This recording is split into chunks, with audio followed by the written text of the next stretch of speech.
Today's episode of The Sit Down with Scott Dion Brown is brought to you by Jeanette McKenzie, Realtor at Forest Hill Signature, Jewelry Forever at jewelryforever.ca, and Beautified by Romina. Enjoy the show.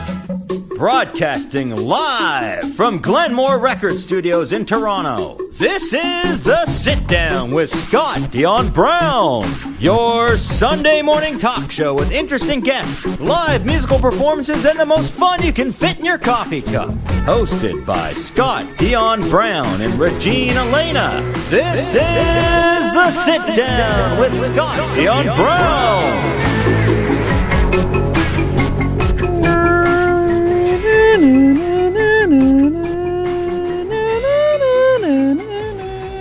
Hi, everybody. If that performance off the top didn't wake you up, well, then nothing will, everybody. But hi, people. Welcome to episode 322 of The Sit Down with Scott Dion Brown and Regine Alaina. Alas, Regine Alaina is not here, but she is in the chat. She's out of town right now, but there she is. Good morning. Hi, Regine. Good morning. Good morning. I hope you're enjoying your trip, and we'll see you when you return. But hi, everybody. I am the one, the only Scott Dion Brown. And I'm going to bring in our guest right away. You've already heard the loudness, the power, the raw energy. I love going raw. There you That's go. nope, can't. Okay, hey, good start to the morning. Please welcome Feura. Yeah, what's up, everybody? Hey, thank you so much for having me, Scott, on the sit down. Thank you for being here. And that was a great way to start the show. That was so. Ever so often, you get the compulsion in your brain, and I'm somebody with no filter. So when I tell you, I'm giving you the honest me, I truly am. That's what the people want. That's what they tune in for. Excellent. I'm glad. Yes, but yeah, thank you for being here. Thank you for getting up early and coming on down and everything. Of course. Appreciate it. And how are you?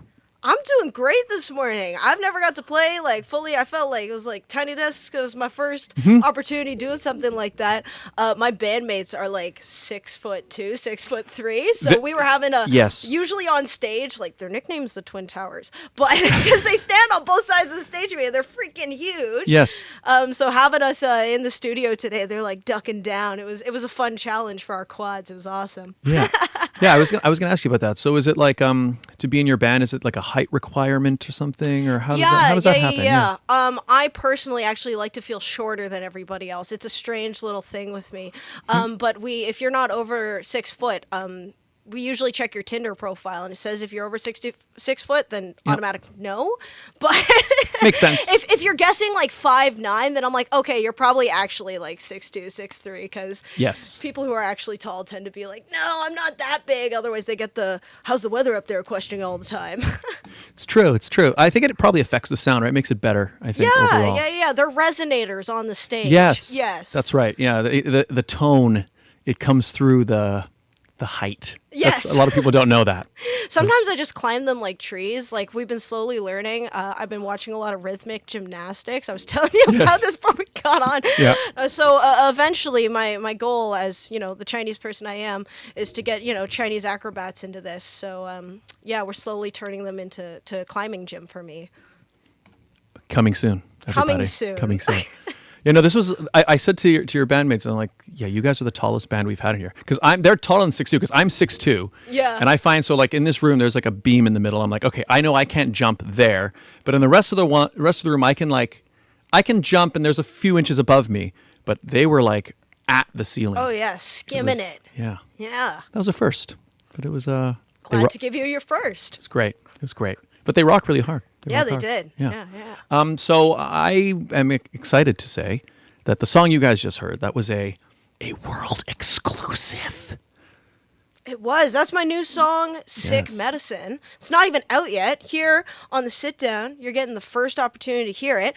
It's coming out on the 30th of this month, the same day that I'm performing for the Honey Jam concert at Massey Hall. So we got like double whammy excitement for you. That's amazing. I'm honored that you put it on the show as the beginning. So tell us a little bit. Tell us a bit about the song. What's the song about? How did it come together? Tell us. Yeah. So I'm very much somebody who I don't like to get like sad about things. I think like you can like wallow in that. Like there's so much music for that. I don't know. Go listen to some Adele or something. That's not me. I'm a little firecracker. So Sick Medicine is my doctor prescribed song for headbanging about your toxic ex. And in my case, my toxic ex, hey, if you're watching this, get ready for our tea to be spilled everywhere. But yeah, Sick Medicine was actually the first song I ever wrote with the people I'm working with to make my album. So shout out to Illegal Audio, Lexi J and Mark Coacher.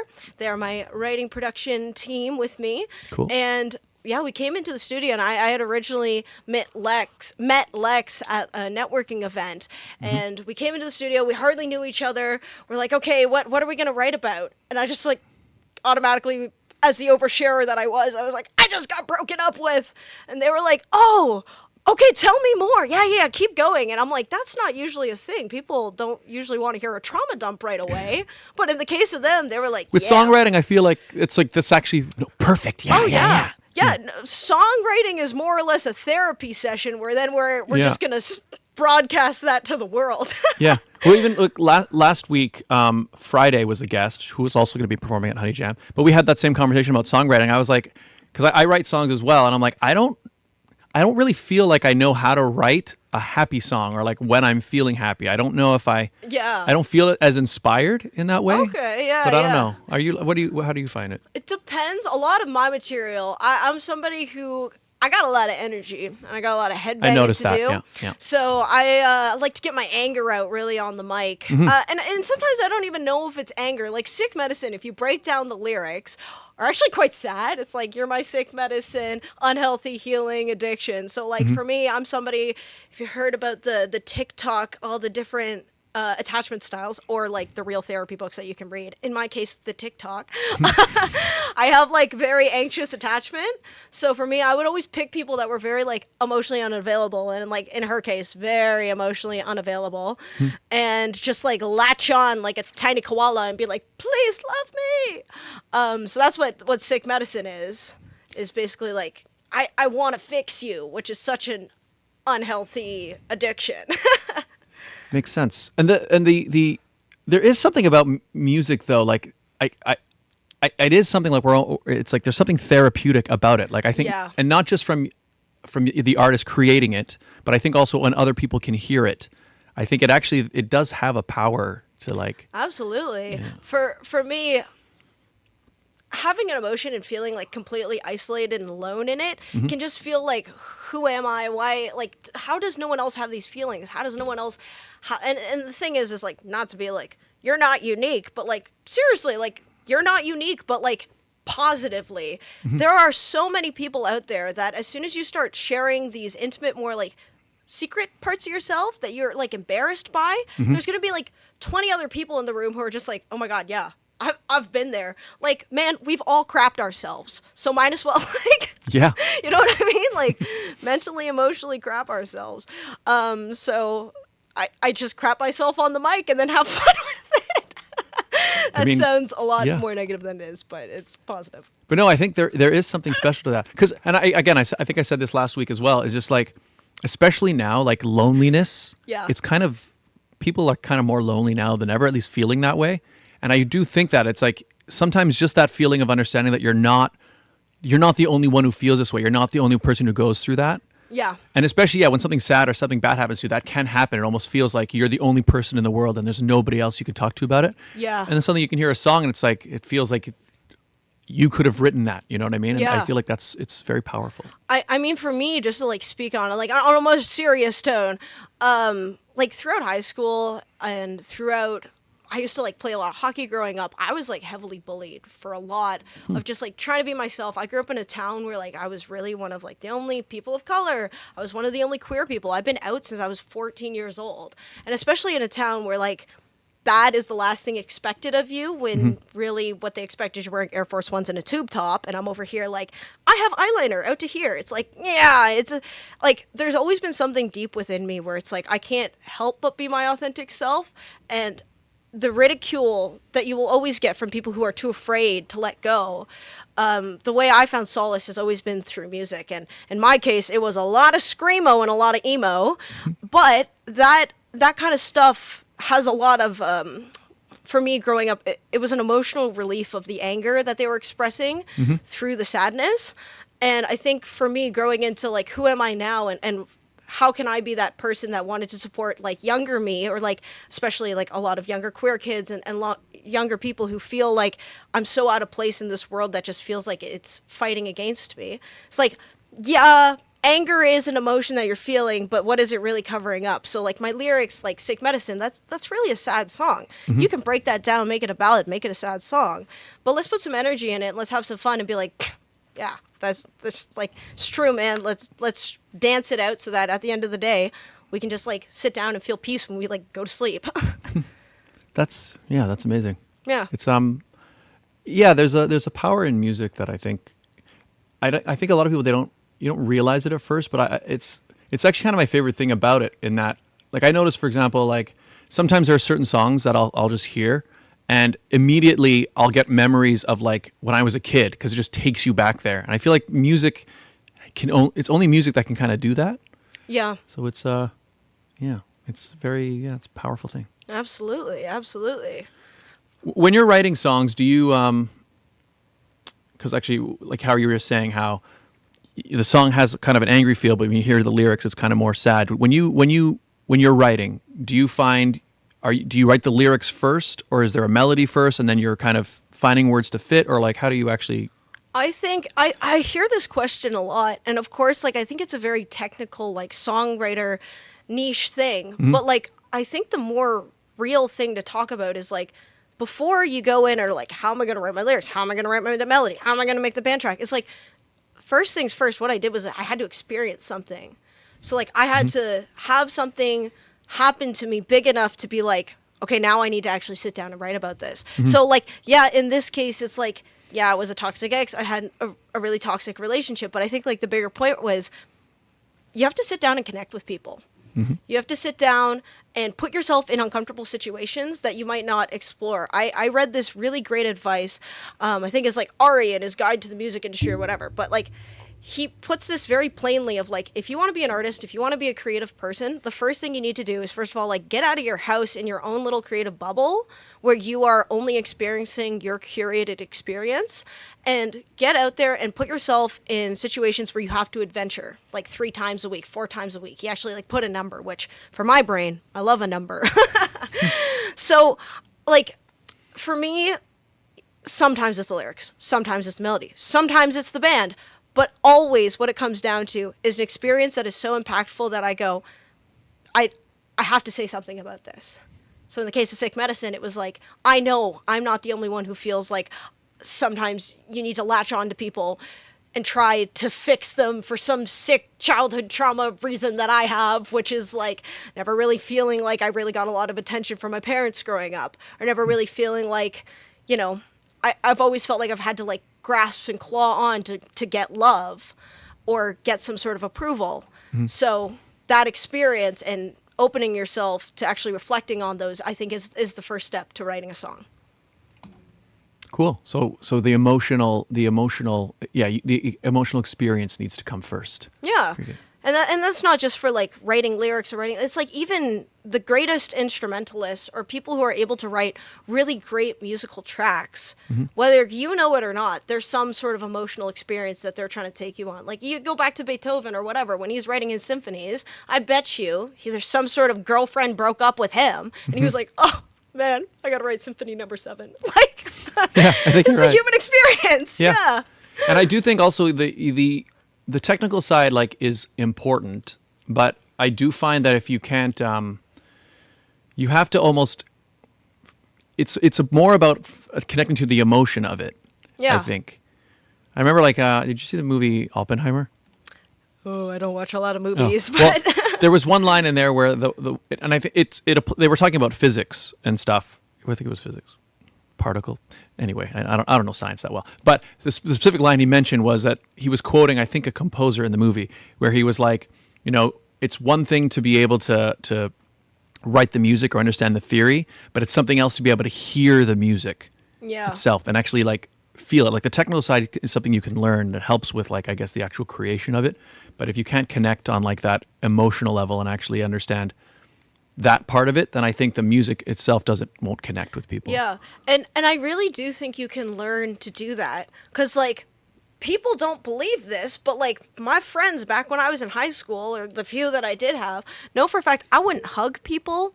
I wouldn't dance. I was uncomfortable in my own skin so much that I was afraid to express literally, like, anything at all. And I'm sure there's, like, people being like, yeah, I know what you're talking about. Like, how the hell do you dance and, like, do all that stuff?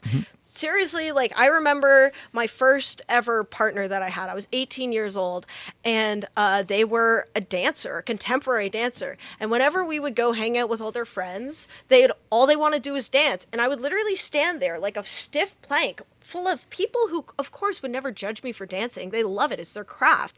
But I was so afraid and in my own head to possibly make the wrong move that someone else might judge me that I would just stand there stiff as a board. Now, to the question, how the hell did you get out of this? I did a lot of behavior that was pretty self-destructive, that more or less, like, not to say like I drank a lot, but like, I kind of did that. But I got to this like point of like wanting to almost off myself in a serious way. Like, yeah. And when I got to that point, I was faced with like these two bridges where it was like, jump off one, which is not good. Obviously, I'm still here. But the other one was realize that, like, nothing matters, but, like, in a positive way. It was like, oh, wait a second. Nothing matters, but that also means that all these judgments that I'm thinking other people are thinking is actually a reflection of what I think of myself. Because why am I not coming into a conversation and thinking somebody might have something positive to think about me? And I was like, oh, wait, nothing matters, but that means I can do what I want and have my freedom to express myself and just go for it. So, weird tangent, all just to say, like, nothing matters, but, like, positively, guys, if you get me. And also, if you are having those thoughts, do get help. Reach out to Kids Help Phone. That's something I actually did. I reached out to resources such as, like, here in Toronto, they have Friends of Ruby, which support queer youth who are having mental health crises like I was, and I got therapy through them. But those realizations are the reason now that I'm able to dance, that I'm able to write, that I'm able to hug people. And it's like a crazy way to actually become an artist when I think of it now. But yeah, that's genuinely what happened. It's amazing. And it's also amazing, like, again, as somebody who just saw you perform, how, like, you're just it just seems so natural. Yeah. For me, and like there's so much energy and, like, I don't know, stage presence. So yeah, so how, I mean, I guess you just sort of, when did it sort of start? Like, I guess actually what we should start with is, like, how did you find your way into music, creating music, performing, and becoming this supreme stage presence that you now have? Supreme stage presence. I don't know. If you come to the Honey Jam performance on July 30th, I'm sure you'll see a lot of other supreme stage presences. But I really appreciate the comment. It's very kind. Yeah, I mean, since I was a kid, I've always done theater. I actually did Shakespeare, so I had that very, like, nice. That's what I meant. I couldn't do, like, the dancing stuff, but things that were, like, rigid, I was like, I got you. Yeah. And that was actually where I wanted my passion to be. I've always also done, like, improv theater. So since I was a little kid, I did, like, nice, improv class. Yeah. Cool. Yeah. No way. That's why you're a podcast host. You come up with things quickly. You just what is it? Yes, and? Yes, and yeah. I was trying to say, like, yeah, you just in the moment, you just live in the moment, and then you just kind of work with it. And, right. And people are like, "How'd you come up with that?" And I'm like, "I don't know. My brain is on fire at all times. That's with too many squirrels screaming at me." And other things too, not just squirrels. Yeah. Exactly. But yeah, it was a matter of, like, kind of doing theater always growing up, and then as I came out of high school, I really, like, I didn't grow up doing music. Never, like, I was always, like, a music fan and, like, listener. Even then, like, my parents never took me to concerts. I didn't go to my first concert until I was, like, 14 years old. And it was July Talk, actually, here in Toronto. Cool. And I remember seeing that and going, like, wow, that's awesome. But, like, still not really wanting to do it. Until COVID happened. And I actually had the opposite experience. I know a lot of artists who ended up, like, who ended up no longer doing music because COVID destroyed their career. In my case, I don't think I would be an artist if like in the capacity of being a musician if COVID didn't happen, because I was all lined up. Like I was with the National Theatre School to like go to U of T. I want to open my own like theater program and do like all this stuff. And then I had my first directing gig that was supposed to be in person, and the whole thing turned to online. And then I found out why we have film, because theater online sucks. Yeah. No shade, it's getting better, but like that's why you have film. Yes. Yes. you know. I watched a couple again during friends of mine who were doing performances and I even watch live music too. Like I watched some live concerts online and I'm like, yeah, this isn't a concert though. Yeah, there's a reason that they like stage stuff for like when they do concerts on filmed concerts, because like you need to film it and have a plan. Yes. But anyways, because of that, I was like, I have all this creative energy and I don't know what to do with it. Over COVID, I got into like actually taking the guitar more and learning about like production, just simple on like Ableton and stuff like that.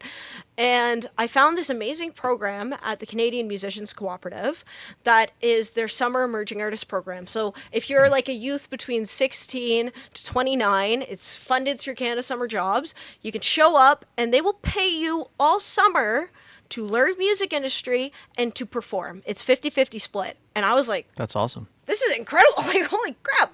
So I ended up doing that, absolutely fell in love with not just the performing side of stuff, but like being a business Maddie and like actually learning the industry for myself. And since then I've come back to their program. Now it's like 2025. My first year was 2021.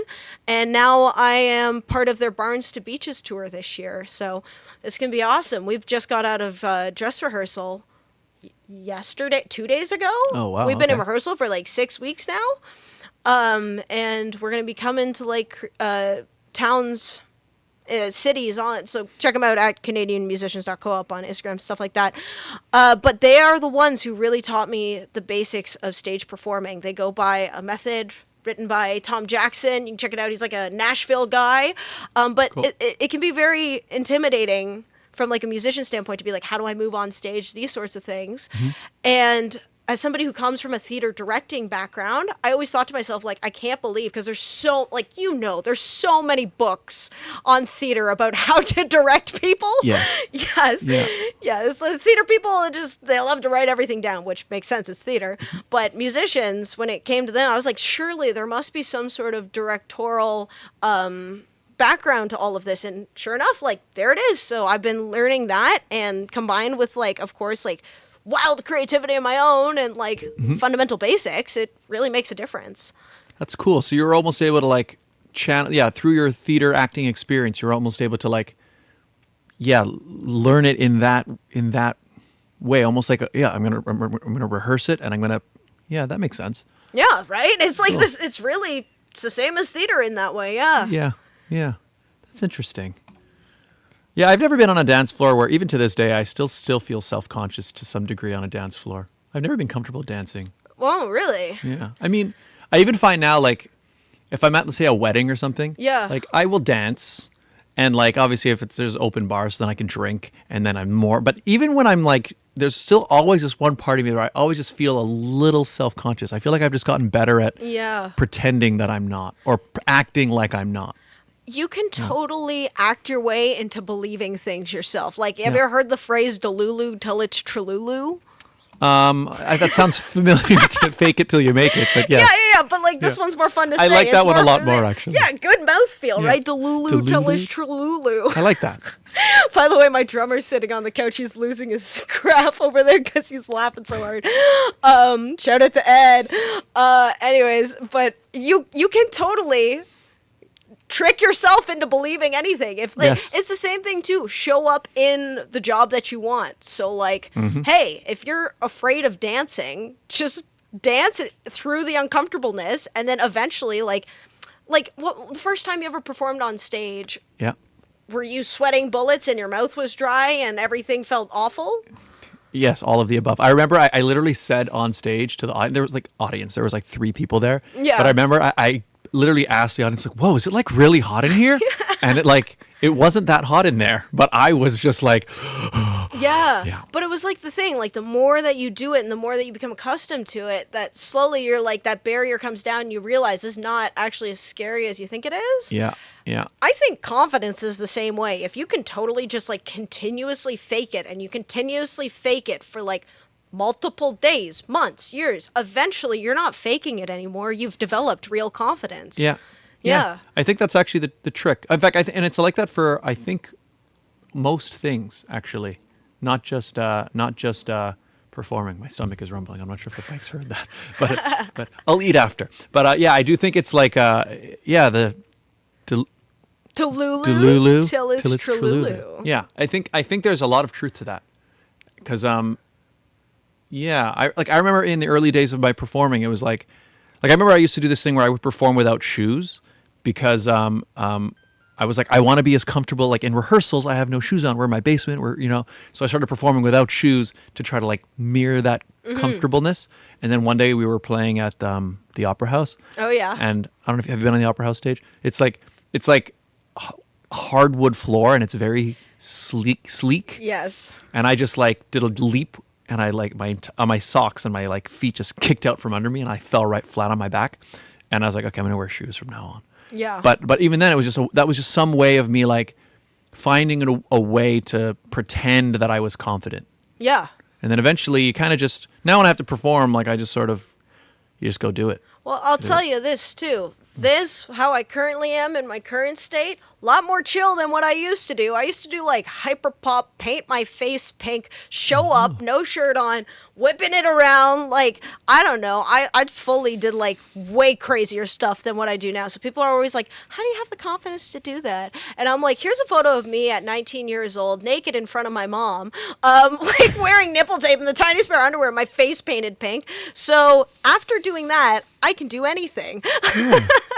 I saw this one lady on TikTok, and she was doing exposure therapy, she called it, or something. Like, she had the same thing of, like, how do I get over always, like, thinking negative thoughts about myself? So what her therapist said to do was lie in the middle of the street in downtown in the most, like, embarrassing outfit you have, realize nobody gives a crap, and then do that for, like, a couple of days, and then eventually you're gonna, like, in your brain click that, like, oh, yeah. Nobody cares. And it worked, true. She said. That would work. And like what you were getting at earlier is very true. Like, and to say that it is freeing when you realize that literally nobody cares. Yeah. It's like, and it's not a bad thing. It's not like, oh my gosh, nobody cares. It's more like everybody's got their own stuff, right? Everybody's focusing on their own thing. They've got their own problems. Everybody's going through things. And the reality is like, they probably don't have a lot of time to even think about what you're thinking. You know, so you should you're fine. You're fine. Yeah. And like, I also understand it too. Like, I know for myself and being the person who I want to represent for the younger me and my younger inner child is like, it was so hard to come out as queer at such an early age and be okay with that. And it was exactly that, was faking it, because inside I felt like I would never be accepted. I felt like there were no people out there like me. But eventually, the more that I faked that everything was like working and stuff, it was like, oh my God, I started to meet other people that through me being okay with I'm very handsy. Cool. Through me, at 14 years old, coming out and being who I am and experiencing all those pushback, all those people who were the meanest to me were the ones who later came out as queer when I was like in grade 12. Huh. And it was like, oh, that's what I mean. Your number one haters are going to be the people who wish that they had what you have. Very true. Yeah. Yeah. Yeah. No, that's very inspiring. I've got to think now. I mean, I don't know if you've had like people maybe come up to you and say that you've inspired them in some way, but I've got to feel like even having this type of conversation or like people seeing you, there are probably younger people who are now going through what you were going through, who like are being inspired by you now. Yeah, like, I hope so. It's what I've really set out with my own artistry to do. Like, funnily enough, before I also got into music, part of the theater things of what I wanted to do was, like, I was a big politics kid when I was like the debate bro, little, like, send me in, Mm-hmm. But the reason I always wanted to do that kind of stuff always came down to I fundamentally felt as if I lacked community. and wanted to create one for myself in the way that I saw that in the media of where I was from. Because, like, I grew up in a farm in the middle of nowhere, like 100 acres. I didn't have proper internet until I was like 16 years old, right? And I'm 23 now, so it's not like I was like that long ago, whatever. Yeah. But I saw that through, weirdly, like politics being like the thing of like, oh, well, if you have like a party, then you can like build a community and make the change that you want to see. And then like the more whatever that was, I was like, actually through music, I almost find it more powerful, because not only am I building community around, because sometimes it can be very like you-centric in that way, but it's more like we have shared values, and I want to tell you that like I can inspire you through emotional connection rather, right? So that's always been my biggest drive of like why I create in the first place. And it wasn't just through music. It's just always been a constant theme in like what I do. That's amazing. All right, we should do the ad break, and then we're going to come out the other side. And we got more to talk about. Ad break. Yeah. So, well, I'm going to read the ads. We're not going anywhere. But okay. Everybody, today's episode of the Sit Down with Scott Dion Brown and Regine Alaina is brought to you by the following fantastic advertisers who make this show possible. So let's meet them, shall we? Starting with Jeanette McKenzie. The Toronto real estate market is growing and changing every day. In these challenging times, you need someone in your corner. Jeanette McKenzie, Realtor at Forest Hill Signature, is committed to looking out for you. She'll go the extra mile to ensure you have all the information you need to make a decision you can feel confident about. Purchasing a home is one of the biggest financial investments you'll make in life. Don't leave it to chance. Call Jeanette McKenzie at Forest Hill Signature. She's my realtor. That's right. She helped me, the project I'm about to open up very soon. She helped me find it. She's my realtor, and she could be yours. So call today at Jeanette McKenzie at Forest Hill Signature at 416-523-0408 or email at jmckenziehomes@gmail.com. Jewelry forever. Conveniently located at CF Markville Shopping Center on 5000 Highway 7 East Markham, they do custom-made jewelry, repairs, laser engraving, and they change watch batteries, all done on site. Jerry at Jewelry Forever, an incredible artist. Do you have a vision for something custom that you would like made? Do you need something fixed? I saw him, a ring got crushed flat by a car, and he brought it back to finger shape to be worn again. Do you need your ring cleaned? Your wedding ring or something like that? You know, stuff can get dirty after being worn for many years. He will make it shine just as bright as that first day you ever had it. And there's Regine right there, amazed by that fact as well. And we have a great deal worked up with them. Tell them Scott and Regine sent you. Mention the show. Get 15% off your purchase. 15%.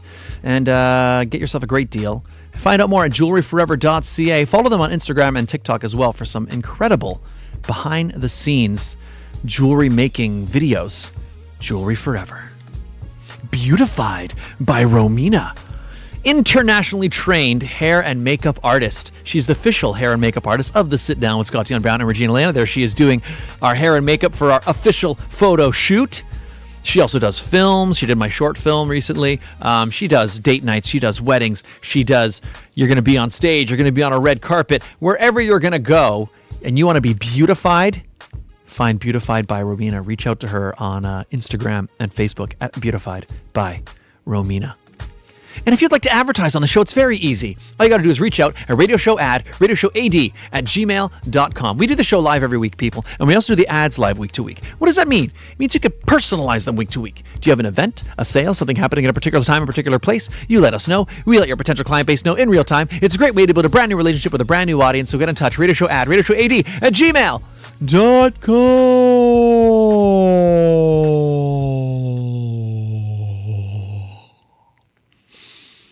And we're back, everybody. Yay. Episode 322 of the Sit Down with Scott Dion Brown and Regine Alaina. We are here with Feura. I said that right? Yes. Okay, good. Good.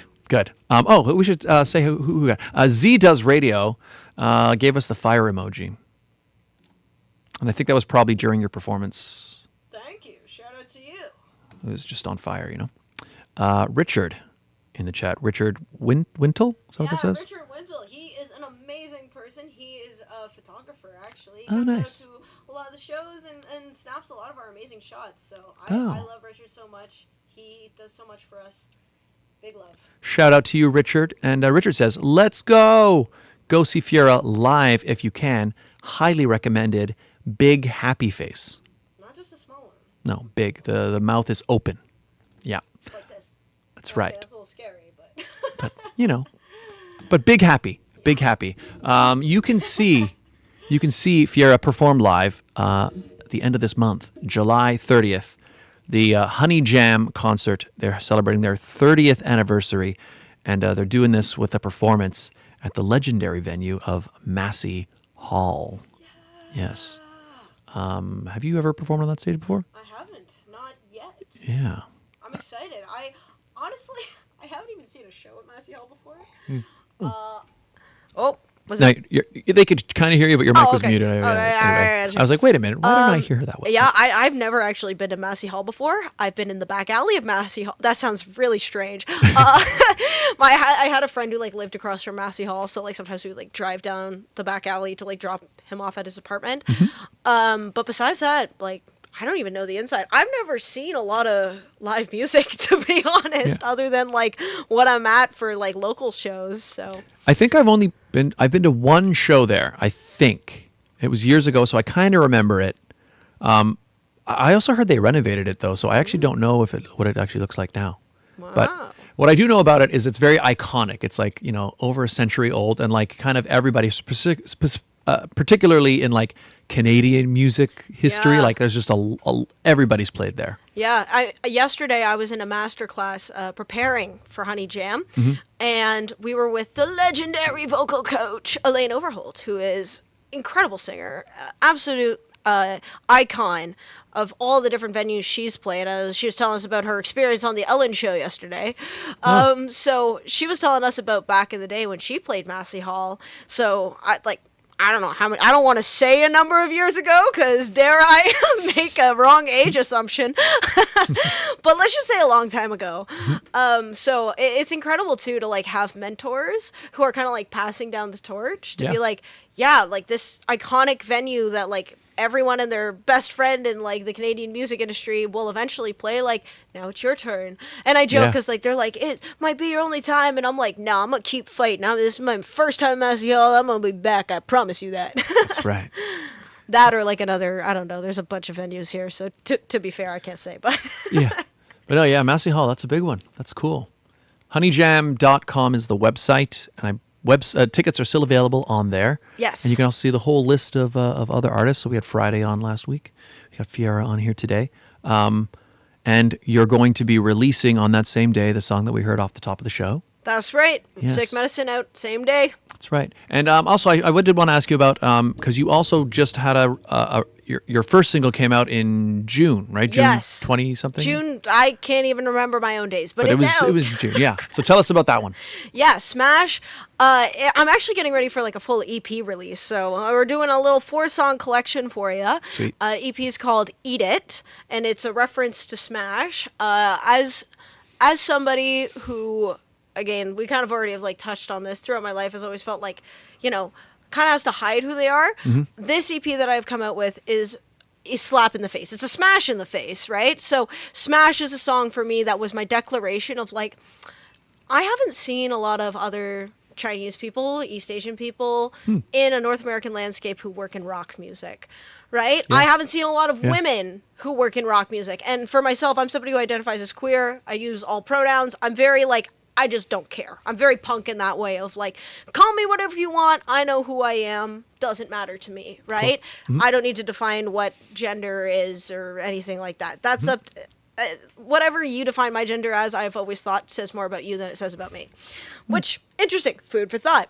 But this EP and Smash particularly was my declaration of like, I'm going to make a difference in this industry. I don't see people like me, but that's not something that's going to hold me back. That's something where I'm going to be the first, right? Not to say there aren't other like rock Chinese artists, but my pure uniqueness in what I am. So Smash, when you're listening to it, what I want people to feel is that like raw energy of like, I want you to feel my voice in yourself. I don't want it to be a declaration of like, I'm telling you like, this is watch out for me, I'm so big and whatever. It's like, I wrote this song for you to listen to it and to internalize your own feeling of like, I can do anything. It's your Superman pose, right? And also it's fun as hell to headbang to, whether that be in your car alone or at a live show. Nice. Yeah, it's powerful. It hits hard. Yeah, I like fast music and I like moving fast. I'm like a speedy little, I don't know, what's fast? Snake? I got limbs. I don't know. Yeah, what would be a fast, I mean... Define my animal. Well, I know cheetahs. Cheetahs are very fast. Yeah, they seem to a little too but they're mentally there to be me. Yeah, you want something a bit more like unpredictable? Yeah, maybe? there you go. I'm like a road runner, okay? I'm like one of those fast little birds with hollow bones, Oh, yeah. Okay. Going at it. Yeah. I'm trying to think of fast animals, but then when I think of it, I'm wondering, like, I don't know how accurate the cartoon versions of the animals are to the actual animals. No, I'm talking about the real Roadrunner. You see those things? They like spit fire out of them. They're I actually great. haven't. I've literally only seen the cartoon Roadrunner. Yeah. Aside from therapy crap that I talk about on my TikTok, it's all bird videos. Really? And like just animal videos. So. Oh. Wow. What's your favorite animal? Oh, I'm so into the Hyrax. It's like this one. It goes. I don't think I know what a Hyrax is. I drive. Again, my drummer's here at the side. You can't see him. Ooh, secret mystery man. But he knows. We saw him off the top of the show. He knows in the car. I'm always making. If you know it, you know it. It's like blowing up on TikTok. It's this little animal. How do you spell it? Hang on, I want to look at it. Hyrax, Hyrax. Hyrax. Yeah. Okay, I'm looking this up. Yeah. This is important stuff. It's the closest relative to the elephant. Wait, to the elephant? Yeah, elephants and like manatees or something because it has tusks. Wait. We have to. This is important now. The people need to see what this looks like. Yeah, exactly. Yeah, you got to take a break from the serious to look at cute animals. I'm telling you, look at this little guy. So that's the Hyrax? Yeah, that's this related to little an guy. elephant? That's related to an elephant. Okay, wait. People, I'm going to show the world. They need to know. Look at this little guy. It's like a potato with tusks. See, those aren't teeth. Those are tusks. They're completely useless and decorative. And that's the closest relative to an elephant. Yes. That's crazy. Yeah. That and like another animal. I think it's like a manatee or something. Because I don't know. They all like spawned from the same fish creature. Oh, they're pretty adorable. Yeah. This thing makes me believe in God. Are they? Are they like that? It looks like it could be kind of vicious. Nah, harmless. Really? It just goes. "Ah, ah, ah." That's it. And it like chirps like a bird. It's a crazy animal. So his the bark is worse than the bite. It like pees crystals. Like scientists use For real? it like pees and then turns into like crystallized rocks. And all of because they travel in groups like meerkats, they'll all come together and make this giant piss rock. And scientists use that like amber to like figure out different decades. These are like crazy animals. This sounds like you're describing like a mythical creature or like a Pokemon or something. Yeah. And then you look at this thing and it looks like a potato with teeth. Look at that. I mean, actually, it's pretty. It's like very adorable. See this picture? I'm like, oh, it's like a little puppy. And then this, I'm like, oh, okay. Yeah. And you say crystal urine. Yes. Oh yeah. You gotta like. I went on a whole like when I like something or need to know about something. It's not just like ooh, like oh look a little picture of a cute little animal. I'm like I must know everything. Wow. And then I went on like a 2-hour binge of learning everything I possibly could about this potato rat. The Hyrax. So how large? How big are they? Because it's hard to tell from the pictures. It's like a football. Oh, so it's quite small. Yeah, it's like one of that's lovely. Can we show that on the internet? I don't know. Oh, man. Those are baby ones. I don't know if 18 plus episode all of a sudden. They're pretty cute, eh? See, I should just make this guy like my single art because everyone loves like that's what Taylor Swift does, right? She's like, listen to my music, here's my cat, right? I'll be like, listen to my music, here's this animal in Africa that I'm not close to, like. The Hyrax. Look at that's those me. things. That's me as a person, right there. That's lovely. They got killer stage presence. You should check it out. You put a mic in one of their hands. I believe it. Oh yeah. I believe it. Wow. See, that's why people turn into this show. It's for the educational element, right? People learn things. Yeah. I'd never heard of this animal, and now I feel like I know all about it. There you go. I'm so glad I could be your dictionary of animals for the day. Yeah, it was like the educational. Oh wait, Richard says I'm so confused now. about the Hyrax, hey, that's an adventure for you to dive into on your own now, okay? If you're confused, do what I did. Go on a 2-hour binge, longer than this podcast, and learn about these animals until you want to cry. It's awesome. I love it. Wait, what do they eat? Are they? So you said they're not. They don't eat. Like they're not vicious. Yeah, they're herbivores. Yeah. So they just use those tusks to like grind up leaves and things? Yeah. I feel like this is I used to have a book when I was a kid that was like National Geographic, just like 1,000 facts about animals, and like again had a lot of free time, not a lot of friends, had a lot of animal facts, so. It was like over there, I'm like studying this. So I'm like, surely one of these facts will make me a friend. So nice. Yeah. I was like that with dinosaurs when I was little. Oh yeah. Yeah, there used to be this like, it was like a magazine that you could like. So my parents like they ordered it, so like it comes to your house like every month, an issue. Oh yes. And then I remember there was like in the back of the book there was like you had 3D glasses and there was like a 3D picture of a dinosaur, and then it also came with like one piece of like plastic bones, and then every month you have like a piece of the bone so you can like eventually assemble a whole dinosaur. Oh yeah. Yeah, and I think then they eventually canceled it because I think it was kind of very expensive. Yeah. But I remember I had like a binder full of these magazines where it's like reading up all about dinosaur facts. That's awesome. You and I would have been friends as kids. There we go. Now we so know. there's a lot there. Yeah, we would have awkwardly sat in silence and wait for somebody to say something. Yeah. Because did you say you play hockey too? I did play hockey. Yeah, that's a Yeah. random lore fact. I had 6 concussions, and then one day I was creative. Wow. So that was the beginning. That's what I say. I was like, how did you become the artist you are today? I'm like, I don't know, a buttload of head injuries. Yeah. I like used to be able to do like the Rubik's Cube and like read, and then I forgot both of those things, and then I was like, whoa, now I can like Music. I can hear the music now. Dance. Oh. Yeah. I was lucky. I never got any concussions when I played. I had injuries. Like I ended up stopping playing in high school because a guy kneed me right in my thigh, and I remember I flipped right over. Oh yeah. And then like I remember like I had to go to physio and stuff because I literally couldn't bend my knee. And then that was kind of the end of hockey for me. I got this one like gnarly scar right here, like on my leg. People at home, you can't really like see it, but I got this like giant cut. Uh-huh. And what happened was I was on the ice, and it was like 10 p.m. because like all the games would be like super late once you get into like being like 14 years old and playing. And this girl's skate literally went like an inch deep into my leg. Oh jeez. And everyone was just like, it's so late. We don't want to go to the hospital. You know that stuff that you can put on topical wounds? That's like it's like a plasticky, and you pour it on top? Yeah, the like liquid bandage or whatever? They poured that into the cut, and we're like, surely this will fix it. I needed stitches. So that's like my hockey birthmark now that I have, because slowly over time, like, can you see this? Can you see? I'm about to leg. Yeah, I think I can see it. It's like I see. I don't know if the camera sees it, but I see it. Yeah. Instead of sewing it up. So then, like, over time, slowly, like a pimple, it, like, pushed the topical wound stuff out until I got this. And it used to change colors depending on how warm and cold I was. Wow. Yeah. It's like a magic power almost. Yeah, right? It's like my mood ring. Wow. What position were you in hockey?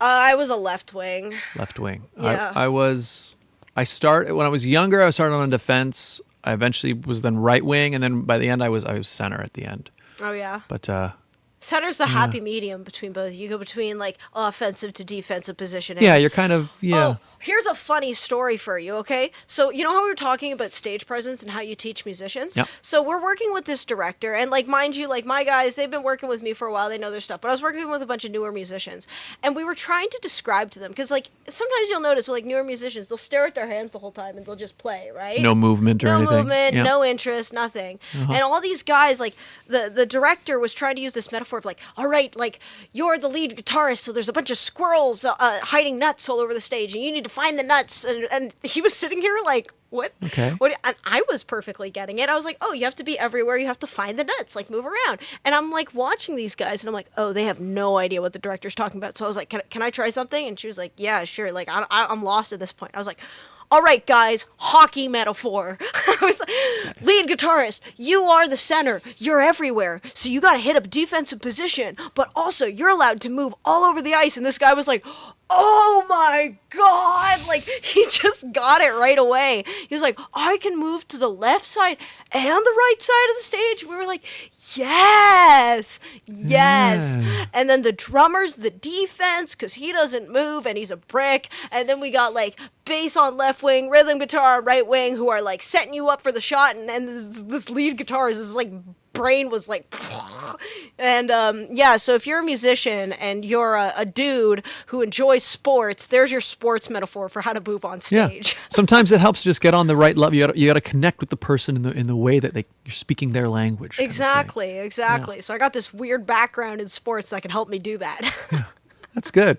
Yeah, I have encountered that. I find it's especially the case with musicians who are like, they're more like, say, on the classically trained side. Yeah. So like, they grew up, maybe they took lessons or they're in school for it. And so like, and the truth is like, when you want to make the music sound good, like what you're doing doesn't technically matter, right? But when you're actually going to go on stage, particularly like in a rock or a pop thing, like what you're doing actually impacts people's enjoyment of the show. Yeah. And so I think a lot of musicians, especially when they're starting, they don't really understand that. And it's not a natural thing necessarily. Yeah. I mean, like, look, if you're playing pop music and you're a bassist, God, I really hope you can hit that root note. Just boom, boom, boom, Yeah. boom, boom. Like if you're struggling with that and you study jazz, like I don't know. Yeah. So if you're only doing that and you got all this brain power to do something else, like that's where you got to use it. Is like learning to dance and move around and do that kind of stuff. Because like people don't just want music; they want like a performance. They want you to like get down with them. So. Yes. Yeah. It gets the people moving too, because if you just stand there kind of looking bored, even if you're having a great time, because the truth is they're probably having a great time, like they're musicians because they love playing music and they're just in it and they're just in it. But the thing is, if they're just in it, the audience is standing there, especially if you're in a big room, right? So like literally they barely even see, maybe your eyes are just going crazy, but they can't see that, right? They just sort of see like a sleeping statue up there. Yo, it's so funny too, like different audiences from different styles of music coming to see different stuff. Because like, for example, like at my shows, like because we're so open about movement and moving, like it really like once we start out, maybe there's like that tension, but like slowly it like opens people up and they're like, yeah, like I just want everyone like hot and sweaty and hugging themselves and each other by the end. But it's funny because sometimes like when I'm opening for bands, so it's not necessarily like my show, my thing, it'll be like their audience and what their expectation is. So like it's like sometimes when we play with more of those like what do you call it, like indie bands, the like indie guys, right, with like the little mustache and the glasses, their audience is very much people who are like having the best time when they're sitting there like this. Right? It's just got like with their beers like this. And it stresses me the hell out every single time because I get up on stage and they're all just like this. And then as soon as I get off stage, they're like, I had the best time of my life. And I was like, I'm like, that's right. There's people who are different than like me and my audience and things like that. And it's like not to like, I'm not going to yuck your yum here. I'm like, hey, if you're having the best time doing that, like I want you to do that. But it's just like the difference of like, how different people expect different music cultures to be, and it's fun. It's still fun. In fact, you know what? I remember that was an adjustment I had to make too. Again, when I started performing, because I remember like my entire experience of like what rock shows or concerts look like was like from movies, right? And when you watch like a rock performance in like a movie, the audience is always going like, yeah, like it's just, like 20 people in front of a camera going like this. Yes, it's like constant movement, right? Yeah. And I remember the first time like we played, I remember we probably like, I don't know, one of the Toronto venues, whichever one it was, where there were actually people there.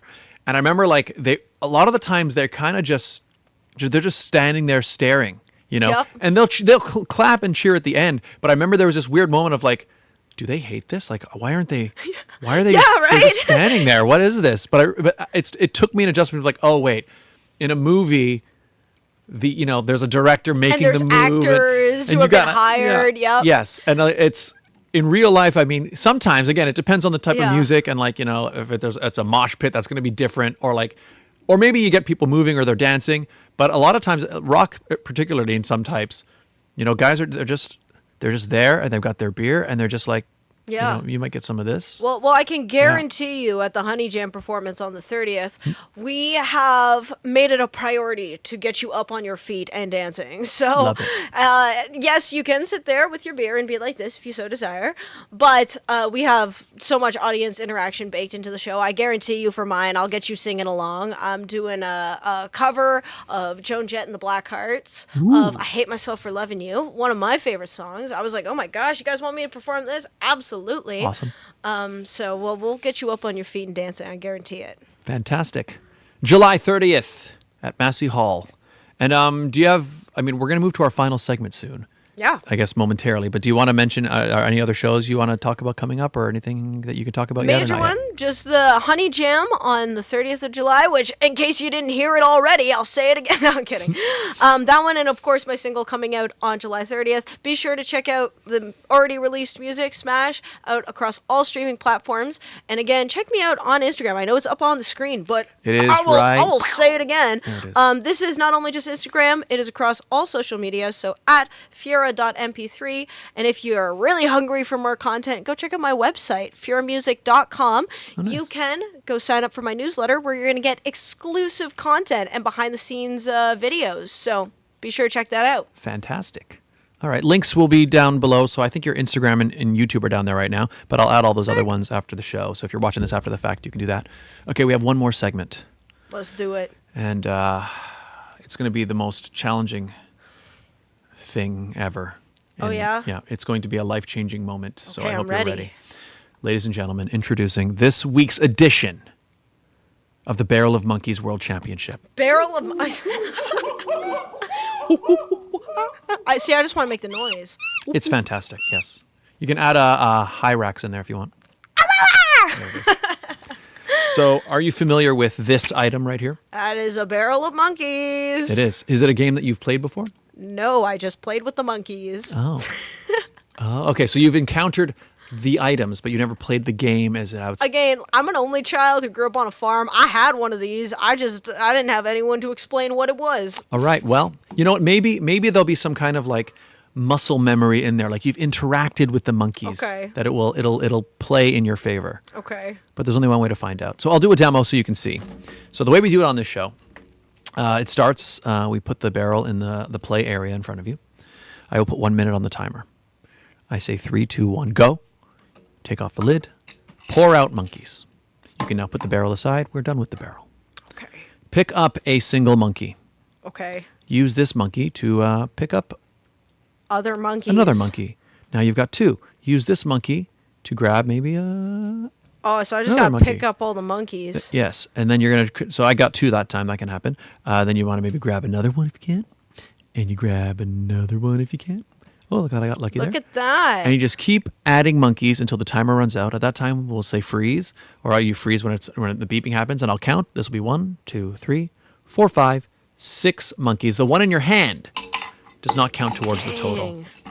Do you have any questions? What do I win? No, You win glory. Glory. Yeah, yeah, and a spot on our. Well, you're either way. Whatever happens, you're gonna get a spot on the standings, you know. Nice. And just be I'm like terrible at competitive stuff because like I got about half the instructions from what you just told me, but it's gonna be awesome, man. I think it's gonna be great.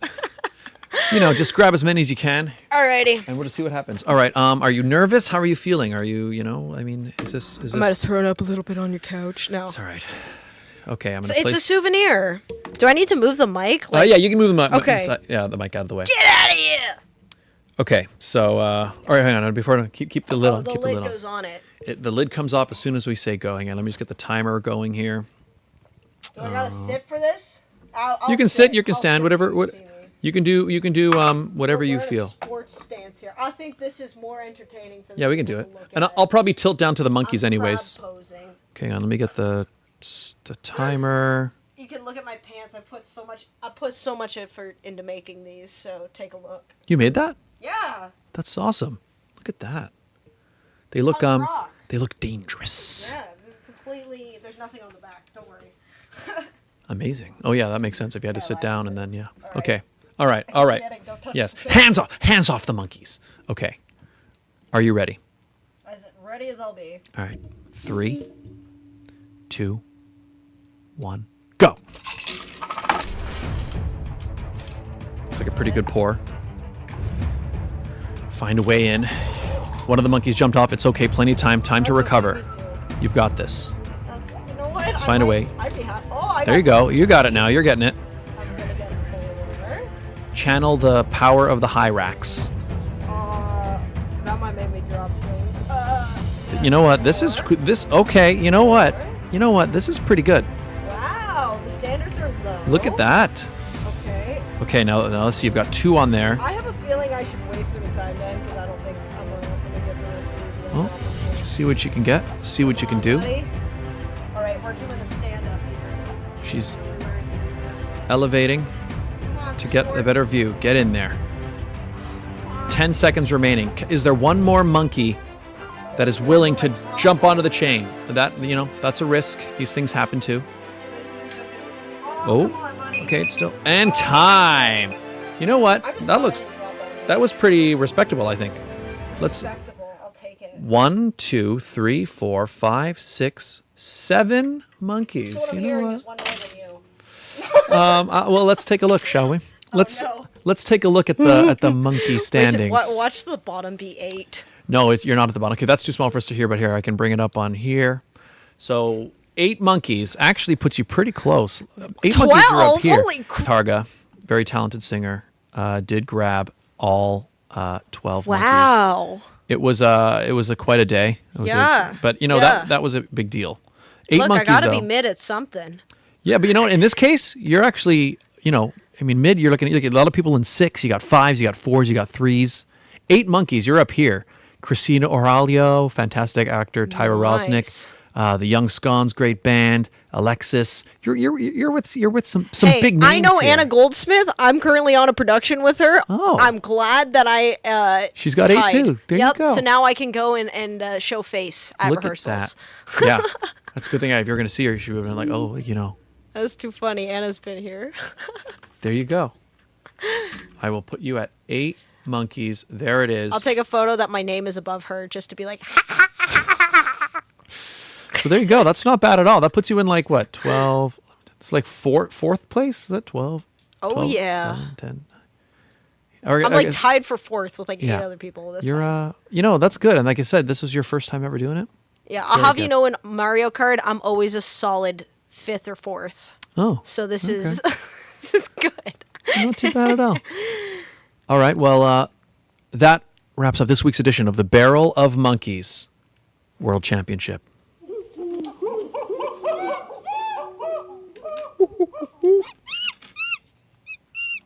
Oh, you can't leave. You There can't it leave is. these with me. I'll start playing with them. The little monkeys. This was great. Did you have fun? Yeah, I had an awesome time. Thank you for having me on the sit down, Scott. Yes. Thank you for sitting down. Thank you for the monkeys, and thank you for the world exclusive performance of your new song. I got you. Fantastic. I guess one more time, where can people find you social media wise, all that stuff? At Feura.mp3. Feura.mp3. See, I've been waiting to do the voice. My partner's a voice actor, so we sit at home and go, whoa! So there you go. It's good. That's good. So there it is. Links are in the description. I will add the additional links down below as well. There you go. Feura.mp3 on many different platforms.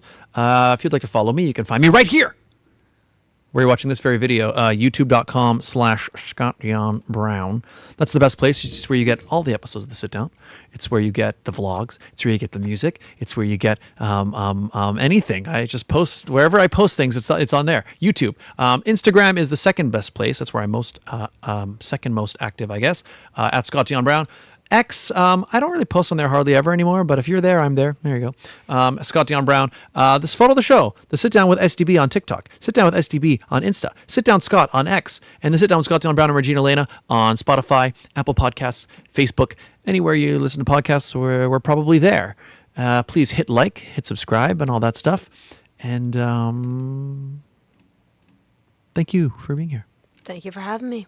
This is great. July 30th. You will see Feura perform live with a lot of other fantastic artists. So get your tickets now at honeyjam.com. and make sure you add your songs are on like Spotify and all that stuff. Oh yeah, they are. Add them to your playlist. You know, do it. And yeah, I realize you're ready for you to cut away. I was like, okay. Anyways, so the way we like to end the show. So you know how I started the show with my mug like coming out of the camera. So yes. I was like that. Okay, so what I'll do is here, I'll give you the mug. Oh, I get to put it back now. You now get to put it into your camera. Yeah. So I'll say bye and then I'll. Thank God, there's not much in here. Yeah, that's okay. Oh, you put it to this camera. Oh, that camera. Okay, right. so bye everybody. Bye. Bye. And we'll see you next time. And take it away. This has been the sit down. Oh.